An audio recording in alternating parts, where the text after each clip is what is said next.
I want to talk to you today about the Lights of Zetar from Season 3, Episode 18 of Star Trek The Original Series.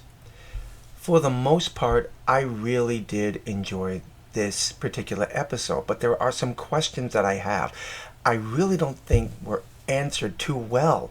And maybe some of you out there can help me with this, because there are some things about this particular episode that confuse me. Does it take away from the quality of the episode? Not at all. But it's just some questions I would like to ask, and at the same time, I think this is the perfect place on this channel to discuss things like this. Now, before we get into it, I know that some of you out there would come back to me and say things like, you do realize this is just a television show, it's not reality, stop worrying about it. But I just don't think there's anything wrong with asking questions, especially about things that we show an interest in. And this Star Trek is something I have a big interest in. So please follow me on this one and let's have a discussion about it. What is that?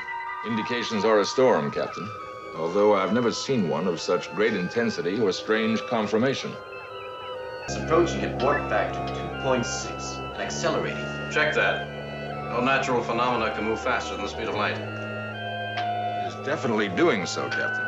Therefore, it cannot be a phenomenon of nature. Deflectors on. Condition yellow. Condition yellow, sir. Shields activated, Captain.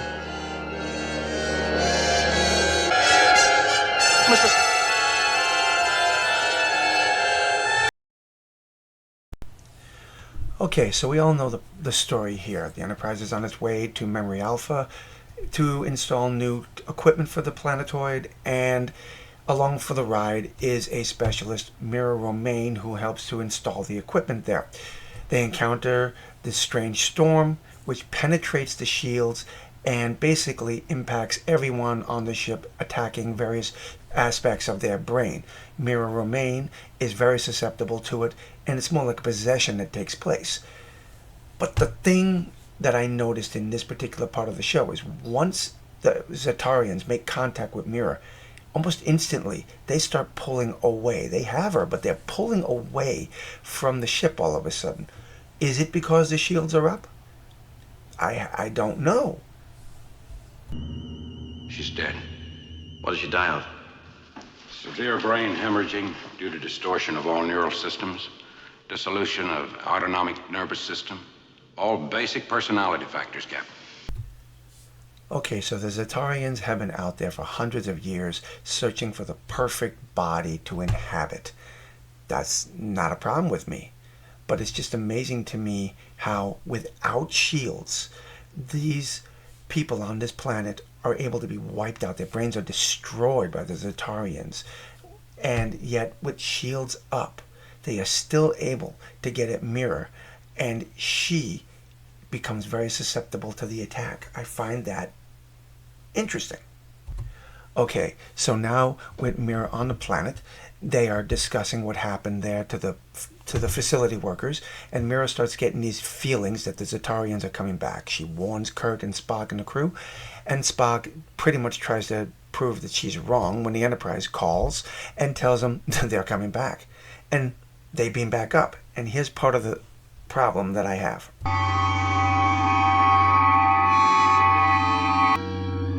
Sulu, this is the captain. Get the Enterprise out of here. Wait, Captain. We've lost Mira. Okay, I don't know if anyone else noticed this, but once they got back to the ship, Kyle's looking frantically at the controls. Scotty's noticing Mira's not there. Kirk orders the ship to leave orbit.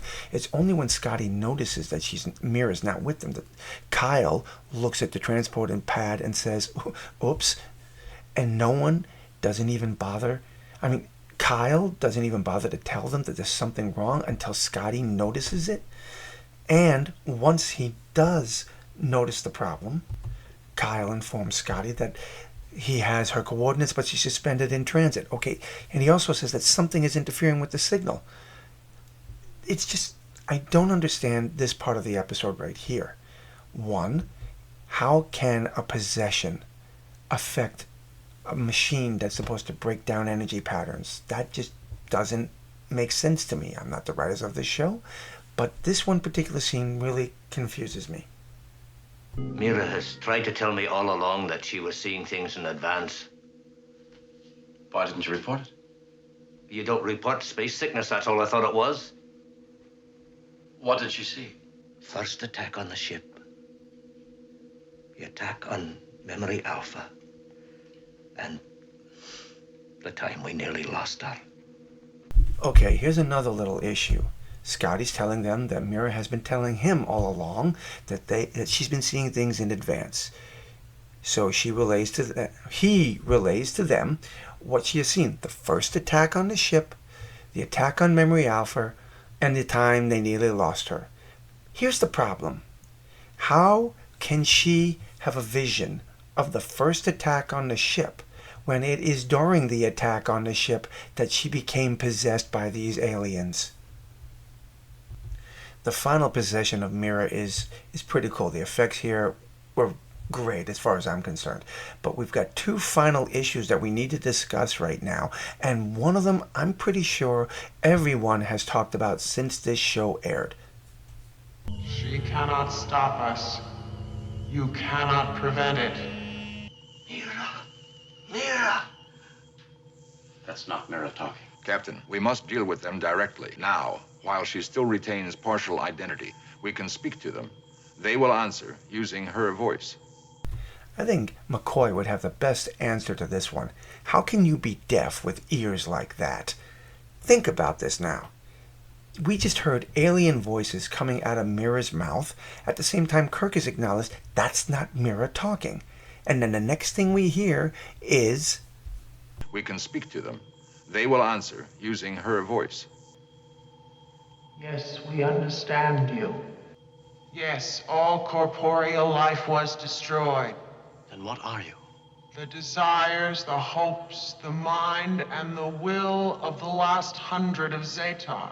There are 10 distinct life units within it, all powerfully alive and vital. Spock is not on his game today, people. He said originally that there were 10 distinct life units within it, but at the same time, the Zetarians just said there's 100 of them in that thing. So, which one has their information correct here? Spock is not doing well. As I said before, I do enjoy this episode. I just think that there were some pieces of information that just didn't add up to me, and I'm bringing them out there. Hopefully someone can explain it to me.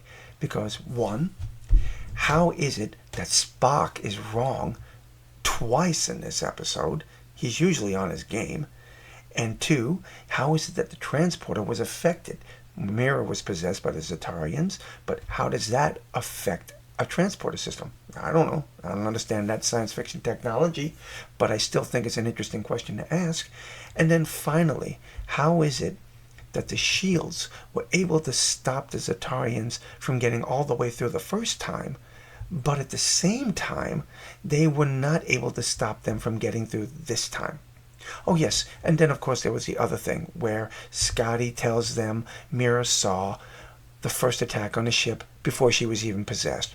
Interesting questions. My friends, I'm going to end the video right here, but I just wanted to get these things out, and hopefully we can have a little discussion about it. Until the next time, my friends, God bless.